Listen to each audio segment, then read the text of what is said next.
स्वागत है आपका आज के वीडियो में। आज हम चल रहे हैं मध्य प्रदेश के महू शहर में, जहां पर कि इंडियन आर्मी का इन्फेंट्री म्यूजियम मौजूद है।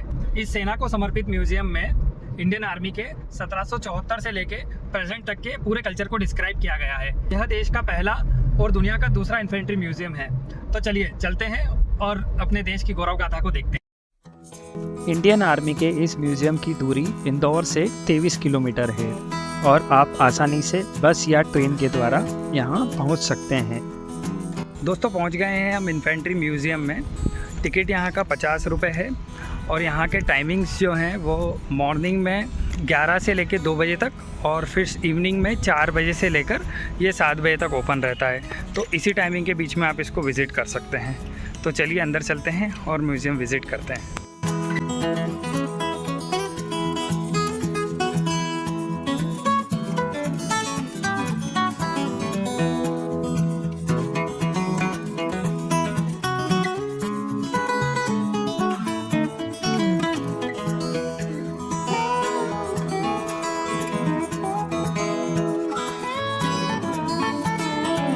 म्यूज़ियम में एंट्री लेते ही आपको ये स्कल्पचर्स दिखते हैं।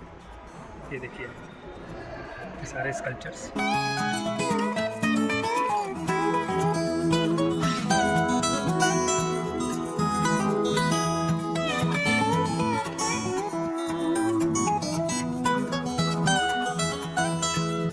और ये स्कल्पचर जो है वो सैम मानेकशॉ का है, जिसके ऊपर आपने सैम बहादुर मूवी देखी होगी और उनके बारे में डिस्क्राइब किया गया है।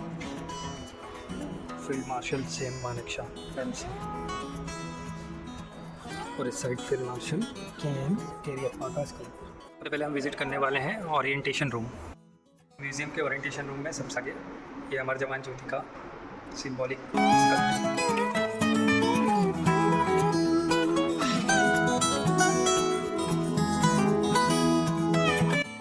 दोस्तों ये मशीन गन जो है ये ओरिजिनल मशीन गन है जो ब्रिटिश आर्मी यूज़ किया करती थी।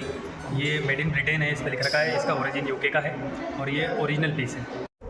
ये देखिए इसके बारे में पूरा डिस्क्रिप्शन आपको यहाँ पर दिया गया है।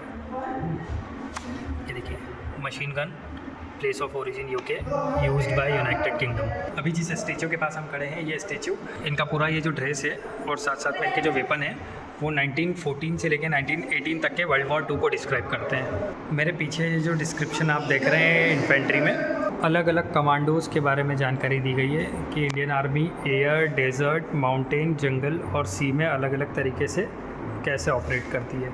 ये देखिए ये डिफरेंट ड्रेसेस और डिफरेंट वेपन सब अलग अलग जगह और अलग अलग एरिया में यूज़ करने के हिसाब से बनाए गए हैं। दोस्तों म्यूज़ियम में जिस जगह अभी हम खड़े हैं इसे चीफ़ कॉर्नर कहा जाता है। यहाँ पर इंडियन आर्मी के जितने भी चीफ्स हैं उनकी ड्रेस बिल्कुल अच्छी तरीके से संभाल के रखी गई है। देखिए मैं आपको दिखाता हूँ। ये देखिए सारे चीफ्स के नाम, उनका फ़ोटो और साथ में उनकी यूनिफॉर्म यहाँ पर रखी गई।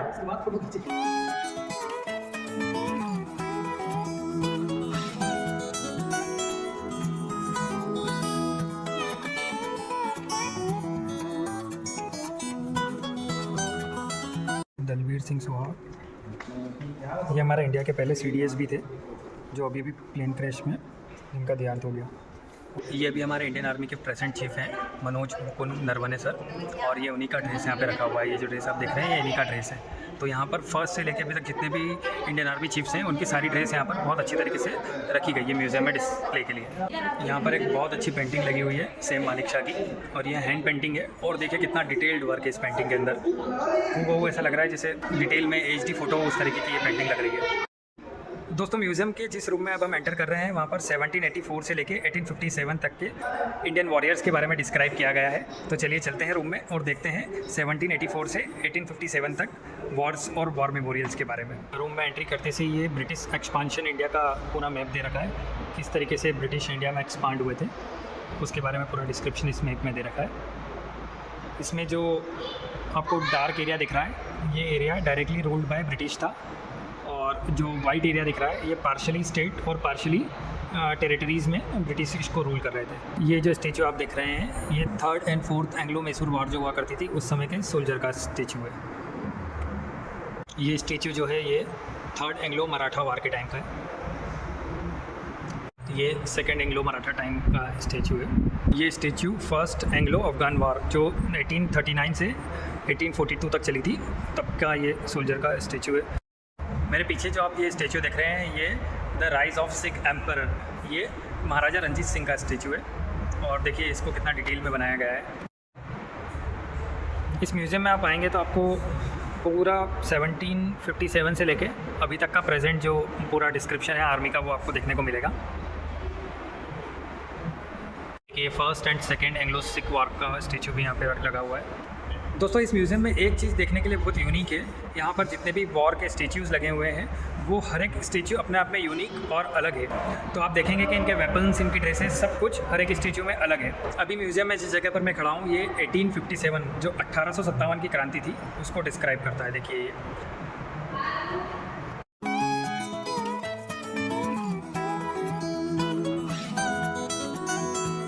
ये देखिए 1857 में जो वेपन्स ओरिजिनली यूज़ किए गए थे, ये ओरिजिनल वेपन्स है 1857 क्रांति के समय के। अब फिलहाल जिस रूम के बाहर हम खड़े हैं इस म्यूज़ियम में, यहाँ पर 1858 से लेके वर्ल्ड वॉर फर्स्ट तक का पूरा डिस्क्रिप्शन दिया गया है। तो चलिए एंटर करते हैं और वर्ल्ड वॉर फर्स्ट तक के सारा डिस्क्रिप्शन मैं आपको दिखाता हूँ।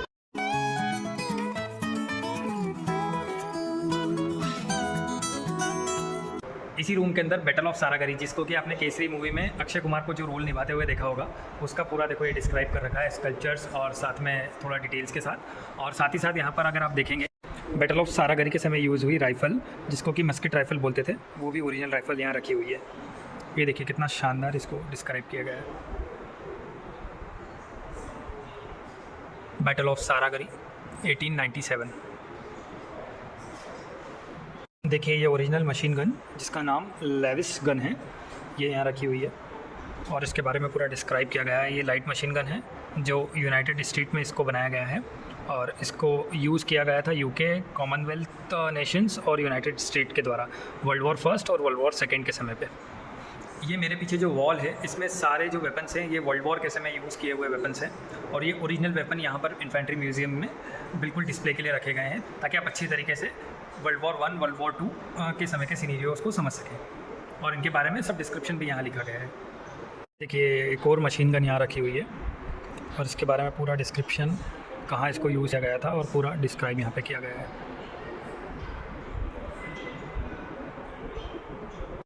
देखिए ये स्केल मॉडल के थ्रू वर्ल्ड वॉर फर्स्ट के टाइम का पूरा डिस्क्रिप्शन बताया गया है कि बैटलफील्ड किस टाइप की होती थी। ये एक स्केल मॉडल के थ्रू, इसमें देखिए आप ये छोटे छोटे सैनिक आपको दिख रहे होंगे। ये पूरे वर्ल्ड वॉर 1 को डिस्क्राइब करने के लिए एक बैटलफील्ड बनाया गया है। देखिए वॉर के समय के सारे वेपन्स यहाँ वॉल पे रखे हुए हैं। अगर हम देखें तो इसमें नाम भी सबका लिख रखा है। सबसे नीचे मशीन गन है, देन पिस्टल, ऑटोक्लॉट, उसके बाद में एयर स्ट्रीम, देन उसके ऊपर कैरेबियन फ्रेंच मॉडल, फिर जर्मन मॉडल, फिर लूगर पिस्टल ऑटो लूगर, उसके आगे Italian pistol, German, then rifle spotting और राइफ़ल 1 MK3। ये देखिए सारी चीज़ें यहाँ पे वॉल पे ओरिजिनल वेपन्स के साथ डिस्क्राइब की गई है।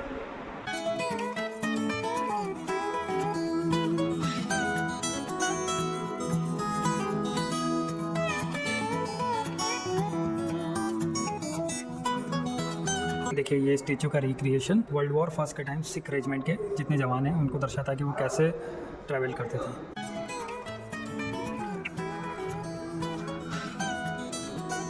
अब फ़िलहाल जिस गैलरी में हम खड़े हैं, यहाँ पर विक्टोरिया क्रॉस विनर्स सोल्जर्स के स्टेच्यूज़ लगाए गए हैं। ये फर्स्ट विक्टोरिया क्रॉस विनर सूबेदार खुदाबाद खान।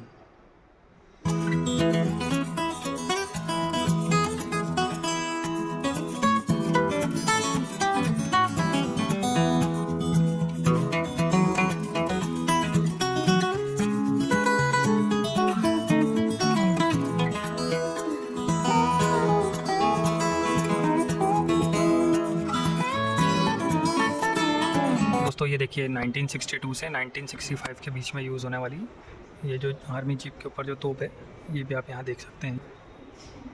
इसे ओरिजिनली यहाँ पर इम्प्लांट किया है। ये देखिए और ओरिजिनल गन्स। और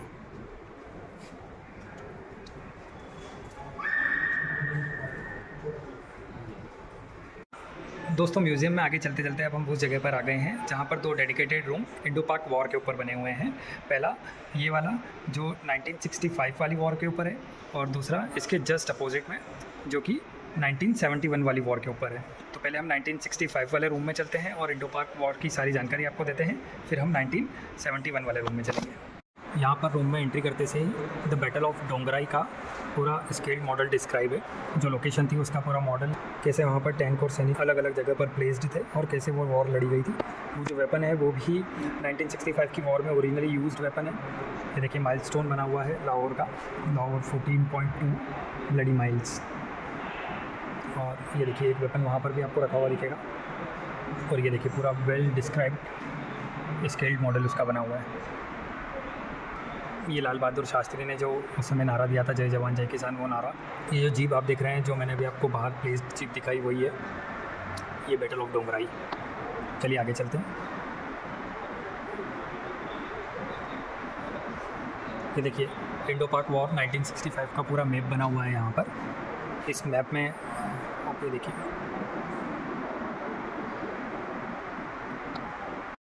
ये मेरे पीछे जो आप टेरेन मॉडल देख रहे हैं, ये हाजीपीर पास का टेरेन मॉडल है। देखिए इसको किस तरीके से डिस्क्राइब किया गया है, किस तरह ऊंची नीची पहाड़ियों पर इंडियन आर्मी फाइट करके और फिर ये वॉर जीती थी, उसका पूरा डिस्क्रिप्शन है। क्या कैजुअलिटीज़ वहाँ हुई थी, ये पूरा देखिए आप, द बैटल ऑफ हाजीपीर पास। ये मेरे पीछे जो आप ये पेंटिंग देख रहे हैं, ये पेंटिंग में ये लाल बहादुर शास्त्री जी ताशकंद में जो समझौता हुआ था, उस समझौते पे हस्ताक्षर करते हुए ये फ़ोटो है। इस रूम में अगर आप देखेंगे तो ये देखिए तो पंजाब बैटल सेक्टर, और वहाँ पर आप देखेंगे कि किस तरीके से रॉकेट लॉन्च कर रहे हैं इंडियन आर्मी के जवान का एक स्टैचू बना हुआ है। साथ में बैटल ऑफ असल उख्तार, खाली जो शेल है रॉकेट का, वो आपको देखने को मिल रहा है। चलिए 1965 वाला रूम मैंने आपको पूरा दिखाया। अब हम चलते हैं इंडो पाक वॉर 1971 वाले रूम में।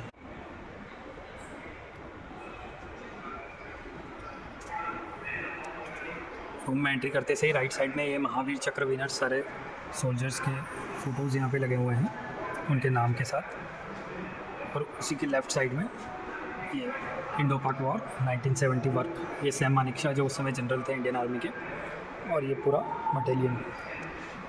और यहाँ बिल्कुल सामने अगर आप देखेंगे तो बर्थ ऑफ द नेशन, ये बांग्लादेश जब बना था और जो समझौता साइन हुआ था, उस समझौते के ये दस्तावेज़ों का फ़ोटो। 1971 इंडो पाक वॉर रूम में आप ये जो स्टैचू देख रहे हैं, ये जो समझौता हुआ था जब बांग्लादेश का निर्माण हुआ था और जो वॉर सेटलमेंट हुआ था, उसका रिक्रिएशन है। देखिए कितना यूनिक और कितना अच्छी तरीके से इस स्टैचू को बनाया गया है। ये 1971 में वेस्टर्न फ्रंट, मतलब इंडिया पाकिस्तान की जो ओरिजिनल बॉर्डर है, देखिए आपको वहाँ पे कोने पे अगर आप देखेंगे तो लिखा हुआ देख सकते हैं POK, मतलब पाक ऑक्यूपाइड कश्मीर। तो ये वेस्टर्न फ्रंट का पूरा टेरेन मॉडल देख रहे हैं। और इसी के जस्ट पीछे, इसी 1971 रूम में ईस्टर्न फ्रंट का भी आप पूरा मॉडल देख सकते हैं। ईस्टर्न फ्रंट मतलब बांग्लादेश वाली साइड का पूरा टेरेन मॉडल। ये देखिए बांग्लादेश लिखा हुआ आपको दिख रहा होगा, और ये बांग्लादेश की साइड का पूरा टेरेन मॉडल है। ये बैटल ऑफ गंगा सागर का पूरा स्केल्ड मॉडल रिक्रिएट किया हुआ है। ये देखिए 1971 3 दिसंबर।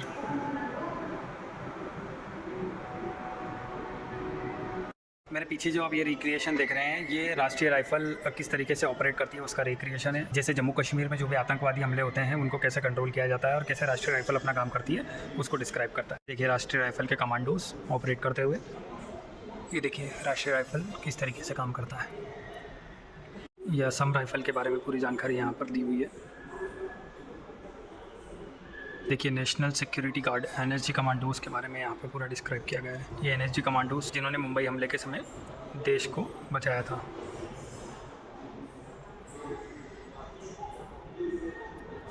म्यूज़ियम के अंदर एक सोविनियर शॉप बना हुआ है, तो यहाँ से आप इंडियन आर्मी से रिलेटेड चीज़ें अपने सोविनियर के लिए यहाँ से ले सकते हैं। यहाँ पे टी-शर्ट्स, बैचेस और बहुत सारी चीज़ें अवेलेबल हैं। हॉल ऑफ फेम, ये सारे परमवीर चक्र विनर्स हमारे देश के।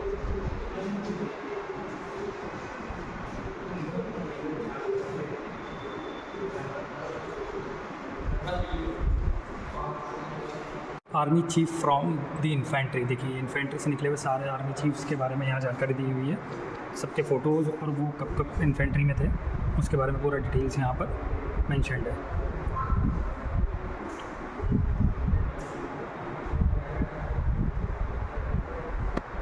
तो दोस्तों ये था इन्फेंट्री म्यूज़ियम, इंडियन आर्मी का ये म्यूज़ियम आपको कैसा लगा? अगर आपको ये म्यूज़ियम अच्छा लगा हो तो कमेंट में जय हिंद लिख के हमें ज़रूर बताइएगा, और आगे के वीडियो के लिए हमारे चैनल को लाइक, शेयर और सब्सक्राइब कर लीजिए।